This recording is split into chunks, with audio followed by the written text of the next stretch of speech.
Siguraduhin mo lang na matutusta yung palyan. At sila. Ulit na kayo! Ako na bahala. Malapit na sila!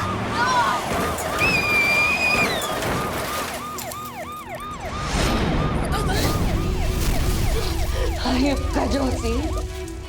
Kasalanan mo to. Hindi ako titigil, hindi ko nasisira ang buhay mo. Siya si Miss Marge Pineda, ang mag-oversee sa construction ito. Isa lang naman ang rule ko. Ayoko ng manloloko. Daddy, totoo po ba na-erase po ba yung memory niya?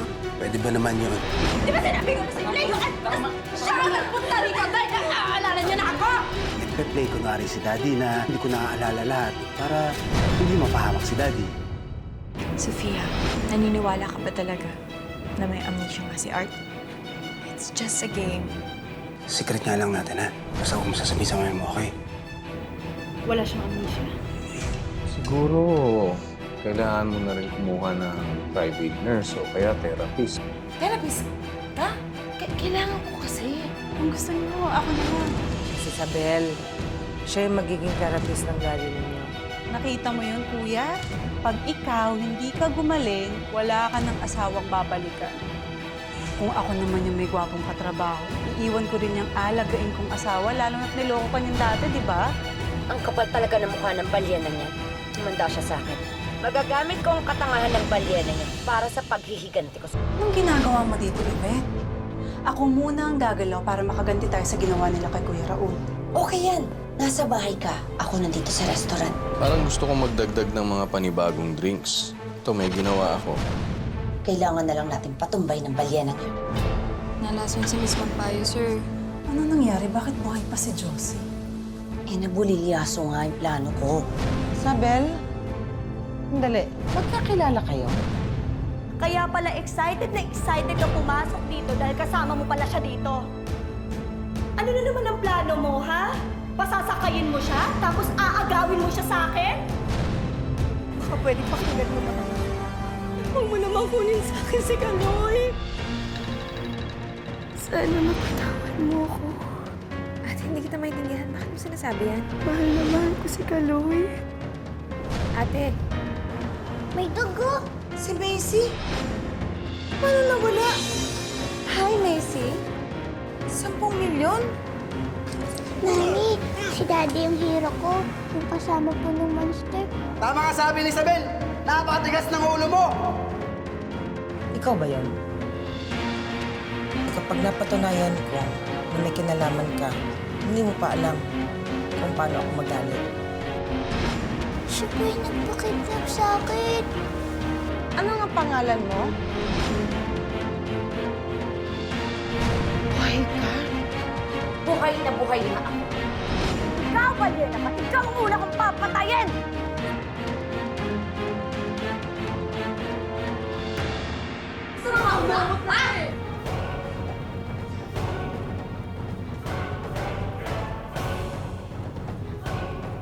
Tumigil ka na! Tumigil ka na!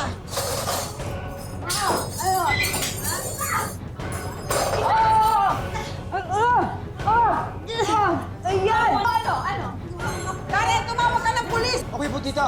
Tula po, tita! May nakulayunan! Ay! Lika na! May kriminal mo na ako! Lumag sa to! Sige! Ay, tapang ka, ha? Diyos!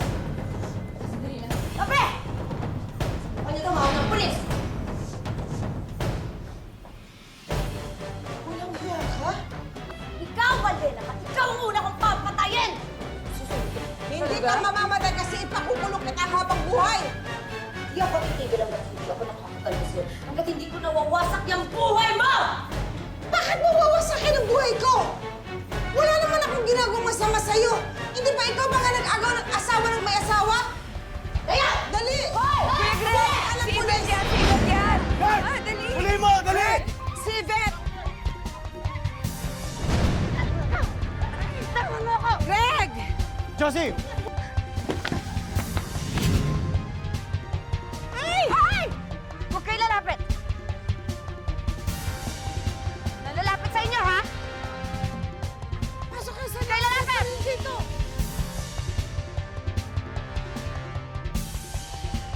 Walang iya ka!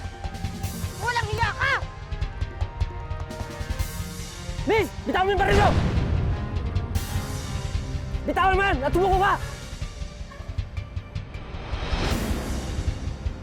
Sabi na bitawan mo eh!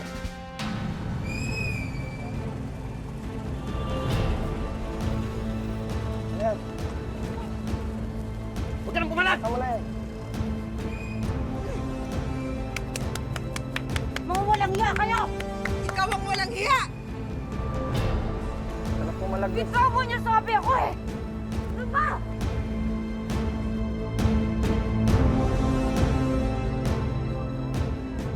Ano ba? Nasasaktan ako, ha?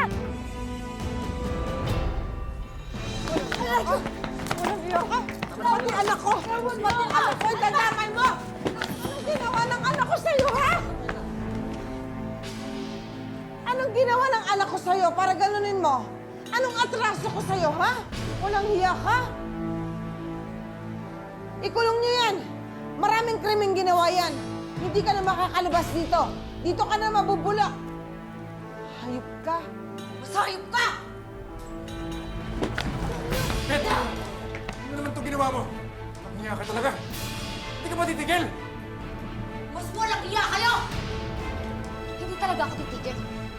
Hanggat hindi ako nakakaganda sa ginawa niyo sa akin ng balyena mong asawa! Ito ba itong ginawa niyo sa mukha ko? Sinira niyo yung pinaka-importanteng bagay sa akin!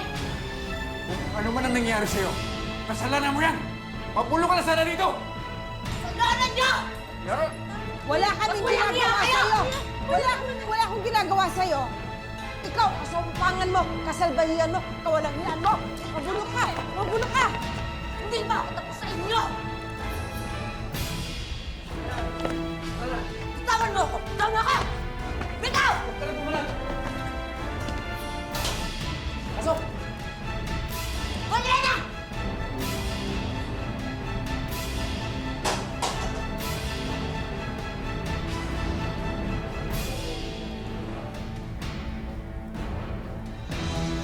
Mga walang hiya kayo! Gaganti ako!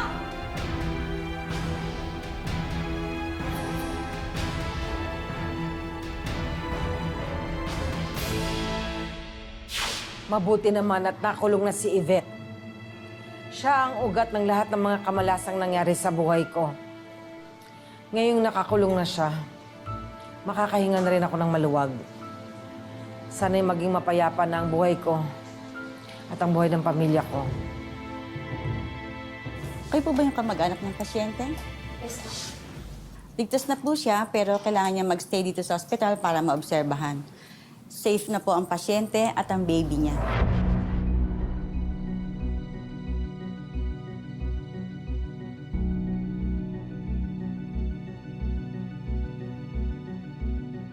Medyo emotional lang po siya dahil sa hormonal changes dala ng pagbubuntis niya.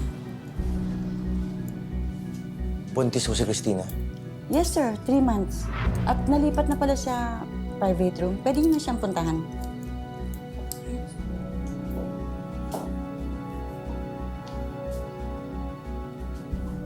Mauna na ako. Marge, kung pwede sana dito ka na muna. Kapatid mo pa rin naman si Christina, di ba?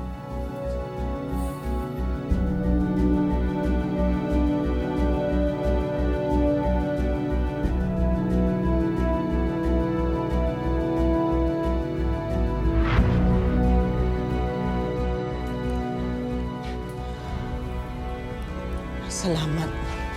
Natapos na rin ang kabanata ni Yvette sa buhay natin. Sisiguraduhin ko na hindi na siya makakalabas ng presinto. Ididiretso-diretso ko na to. Ipakukulong ko na siya, hindi na siya lalabas ng presinto. Sana nga, huwag na siya makalabas.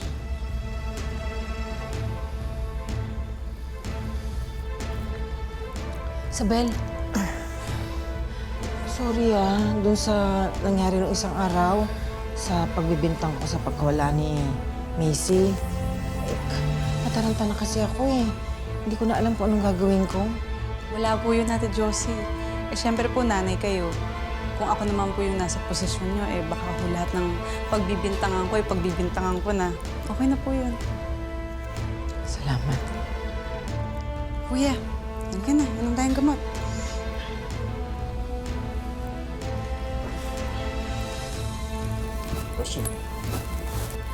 tayo sumunod? Gusto mo?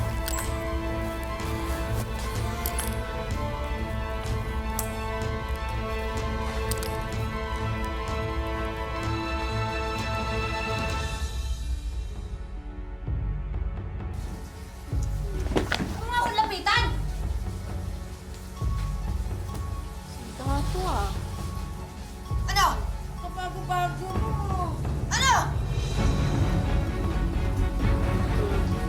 Siga pala to eh, no? Ha? Baka gusto mo. Pati na kayo na yung pagmamakit nyo! Makapagsalita ito eh. Tingnan mo nga yung mukha mo sa salamin. Sino pangit? Kayo! Hmm? Sige! Ay! Sige! Sige! Bitawan niyo! Sige! Para yun na sige! Bitawan niyo! Mapakalaki yan! Sige! Ayan, sige! Bitawan niyo! Ayan!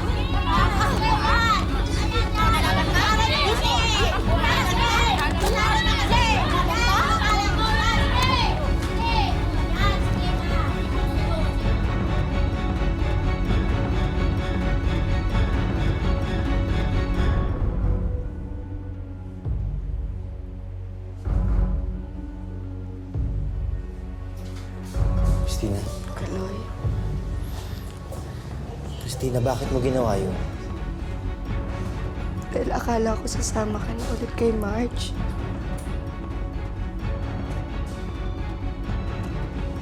Hindi ko alam kung anong gagawin kong paraan para... Kaloy, I'm so sorry. Huwag mo naman akong iwan. Hindi ko kayang wala ka. Christina, hindi kita iiwan. Lalo na ngayon, magkakapamilya na tayo. Kakapamilya na tayo. Buntis ako. Oo. Sabi ng doktor.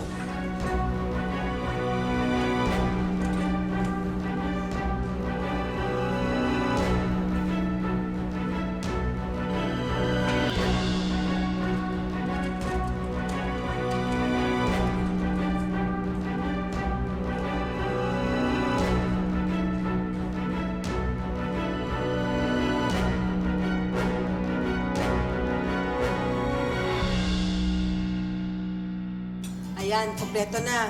Pero syempre, hindi mawawala ang paborito kong... Halina, umupo na kayo, kumain na tayo. O, teka Mars, ano bang okasyon? Wala lang, parang Thanksgiving. Pagpapasalamat kasi kahit na anong dumaan sa atin, kahit gaano kahirap, biro mo, ang dami nating pinagdaanan, pero magkakasama pa rin tayo. At yung mga pangyayaring mali sa buhay, pinipilit namin na itama. Kain na kayo! Ate Josie, mauna na po ako. Uy, Isabel, teka.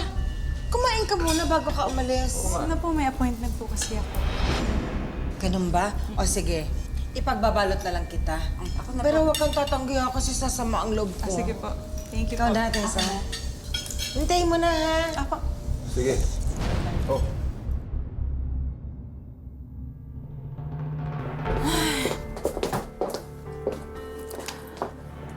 Sorry, late ako. Pinagbalot kasi ako ng amo ko ng pagkain. Baka gusto mong tikman. Kare-kare. My favorite. Tingnan ko lang ngayon, hindi ka biglang magsarap balyena ka.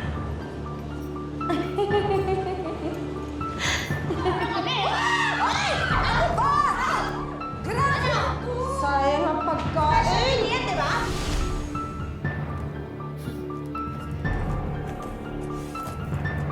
Hindi ka ba nahahalata ni Josie? Hindi naman. Pati si Lando. Ang akala nila ikaw ang pakana ng lahat. Mabuti kung ganon.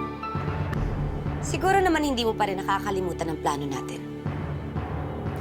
Alam ko, pinatay nila si Kuya Raul. Kaya hindi ako matatahimik hanggat masaya sila at humihinga pa. Habang buhay natin silang pahihirapan.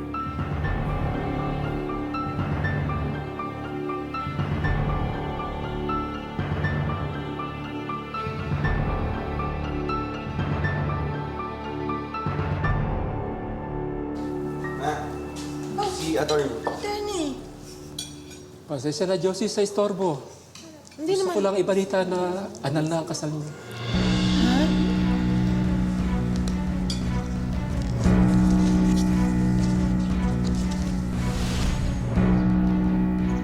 Anong ginagawa mo rito? Josie, magpa-file ako ng annulment sa kasal natin. Annulment?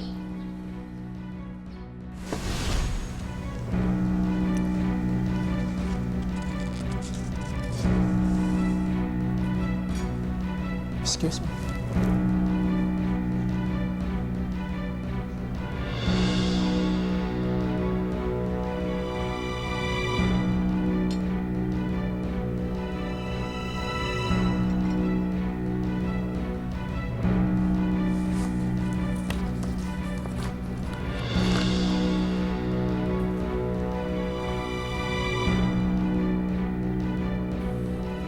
Imposible ito.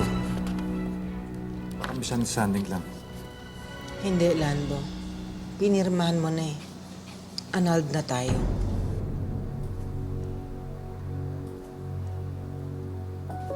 Kakausapin ko ang attorney ko bukas. Ipapaayos ko to, Josie. Wag na. Lumabas na yung desisyon eh. Hindi na tayo kasal. Mag-aakasaya ka lang ng pera.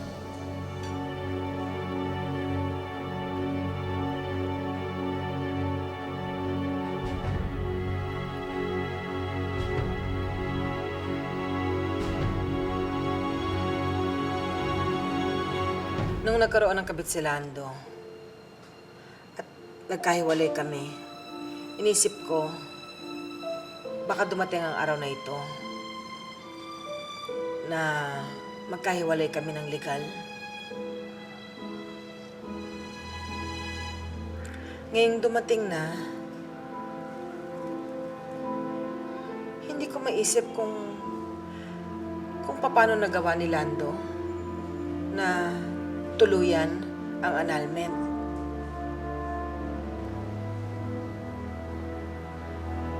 Ang sakit pala. Kasi, paano ng mga anak ko?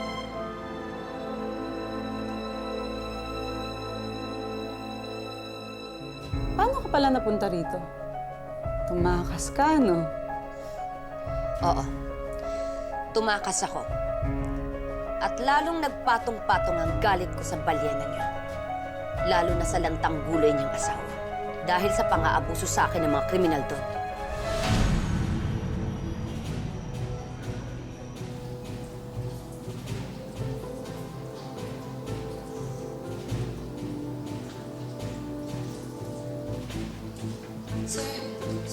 Sir, baka pwedeng pakawalan niyo na ako dito. Pinagkakaisahan nila ako eh, sir. Sir, mamamatay ako kung magtatagal pa ako dito. Parang awa niyo na ako. Huwag ka nga magulo. Bumalik ka ron. Sir, wala akong kasalanan na pagbintangan lang talaga ako, sir. Sir! Ako rin, inosente. Hindi, sir. Lahat kami dito, inosente. Sir, may pera ako. Baka pwede natin pag-usapan yung kondisyon ko dito. Kailangan ko na makausap yung tao ko. Sige, babalikan kita. Pag-usapan natin mamaya yan. Talaga, sir? Promise yan, ha? Aasahan ko yan, ha?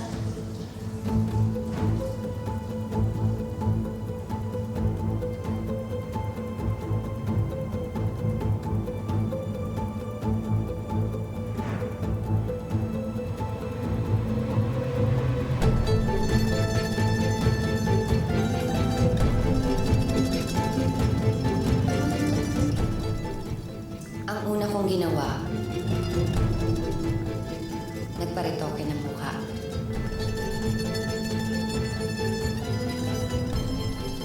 Sawa na ako maging pangit. At para makuha ko ang gusto ko, kailangan ko muna makabalik sa dati kong ganda.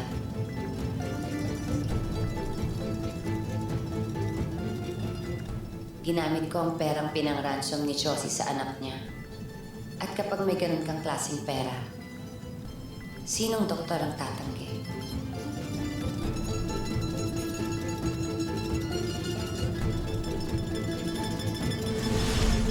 Pero hindi pa rin pwedeng malaman ng balyenang yun na nagbalik na ako. Lalo na ni Lando. Walang dapat makaalam. Dahil ang gusto ko, pag nakita nila ako, magunaw ang mundo nila.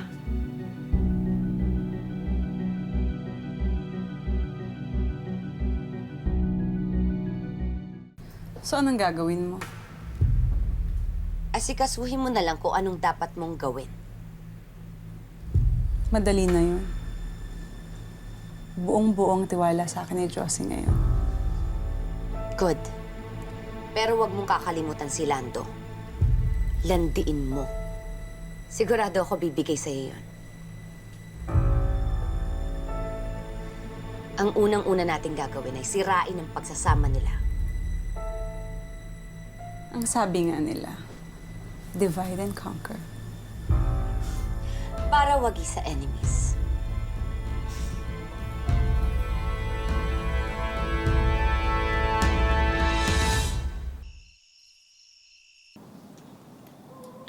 So, kumusta naman yung salo-salo niyo kanina?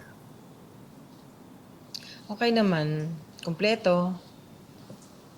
Enjoy naman sila sa food. Dami. Doon sigurado yung paborito mo. Diba? Kare-kare.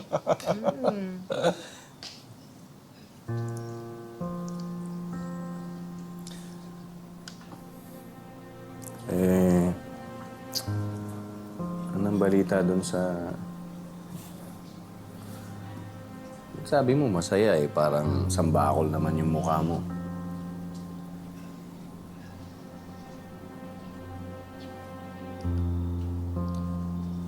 Greg, dumating si attorney kanina. Dala na niya yung annulment paper. Annulled na kami ni Lando. Hindi ko iniisip na pipirmahan ni Lando na itutuloy niya magpa-annul.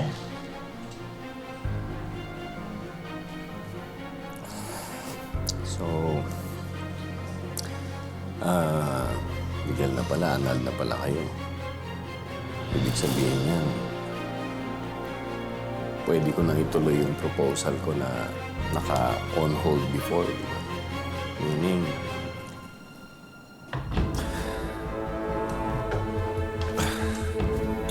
so ngayon, formal na talaga akong makakapagsimula ng panliligaw ko sa'yo. Teka.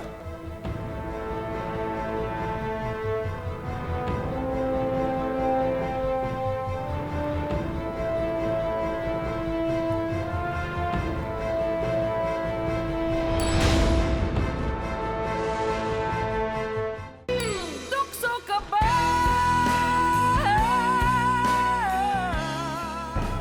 Teka. Bakit mo siya niligawan? Annulled na eh.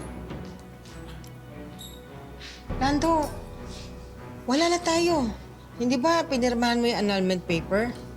Hindi na tayo mag-asawa. Kung liligawan ka niya, liligawan din kita. Katulad ng bata pa tayo. At hindi ako titigil hanggat hindi tayo nagkakabalikan.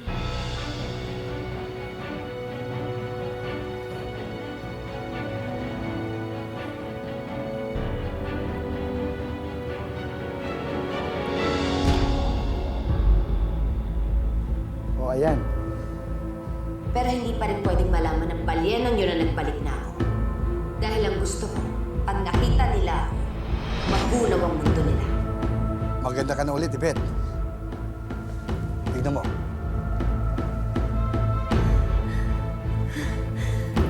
Of course! At itong gandang to ang magdadala sa mga kalaban ko sa impyerno. at sa lantang gulay niyang asawa.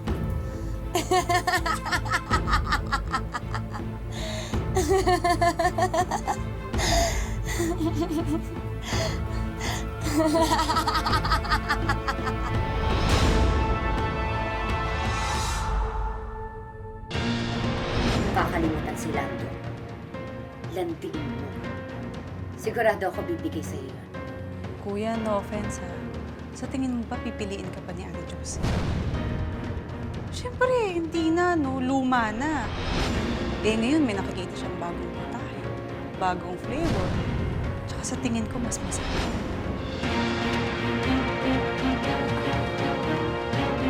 Gawin mo kung anong gusto mong gawin. Pero wag dito. Ano bang sinasabi mo? Hindi maintindihan. Tigas ng ulo mo, sabi ko sa'yo, dahan-dahan lang. Hindi natin pwedeng madaliin. Ewan ko. Tanungin mo si Isabel. Kota na ako sa kamalasan. Buti na lang, nakakulong na yung igat na yan. Bakit na? Bakit ang papagawa mo? Ah! Ano ka ba naman, miss? Magdahan-dahan.